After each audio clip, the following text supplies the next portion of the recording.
નમસ્તે શિક્ષક મિત્રો, આજે હું તમારી સમક્ષ ટાટ એચએસ ગુજરાતી વર્ણનાત્મક પરીક્ષા વિભાગ પત્રલેખન અભિનંદન આપતો પત્ર સ્વચ્છતા પુરસ્કાર માટે શાળાને અભિનંદન એ વિશે એક પત્ર તૈયાર કરી અને તમારી સમક્ષ લાવ્યો છું. તો ચાલો હવે આપણે પત્ર જોઈએ.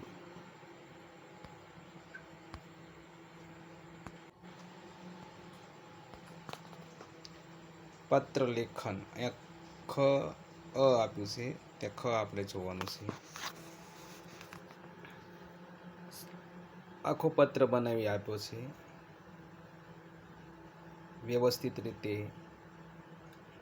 આ પત્રને આપણે એક વખત જોઈ લઈએ. પ્રેષક એટલે મોકલનાર. મુખ્ય મુદ્દો આપણો છે સ્વચ્છતા પુરસ્કાર માટે શાળાને અભિનંદન પત્ર. સરનામું જોઈ લઈએ. અબક સરનામું,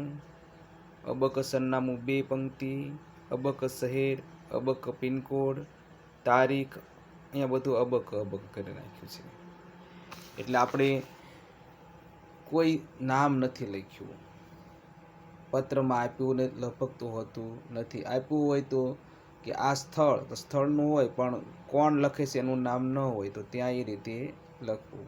પ્રતિ આચાર્યશ્રી, અબક પ્રાથમિક શાળા, અબક સરનામું, 2, અબક શહેર, અબક પિનકોડ નંબર.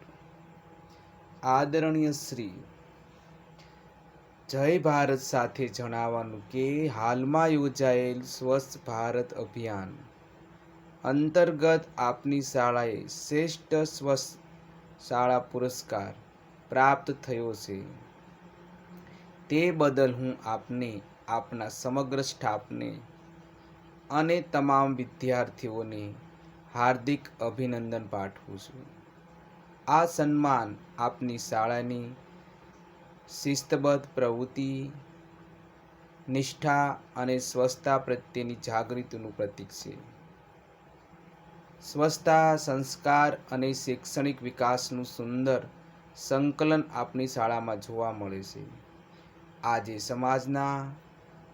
સમાજમાં સ્વચ્છતા અંગે જાગૃતિ લાવવી ખૂબ જ જરૂરી બની છે.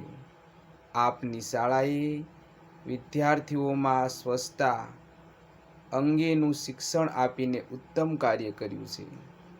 સ્વચ્છતા ત્યાં પ્રભુતાના સૂત્રને આપ સાચા અર્થમાં સાકાર કર્યું છે.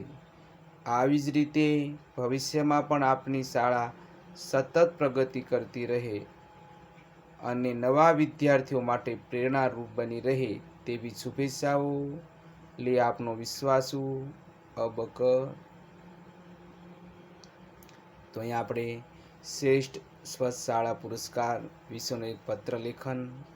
અહીંયા આપણે અહીંયા નથી પણ શું છે ખ આપેલો છે, એ પણ તમારે ધ્યાન આપવું.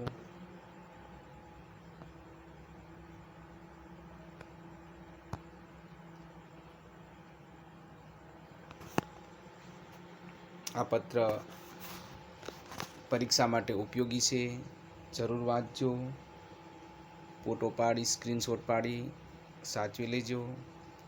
પરીક્ષા વખતે ખૂબ જ કામ લાગે તેવો છે. જય હિન્દ, જય ભારત, જય ગરવી ગુજરાત.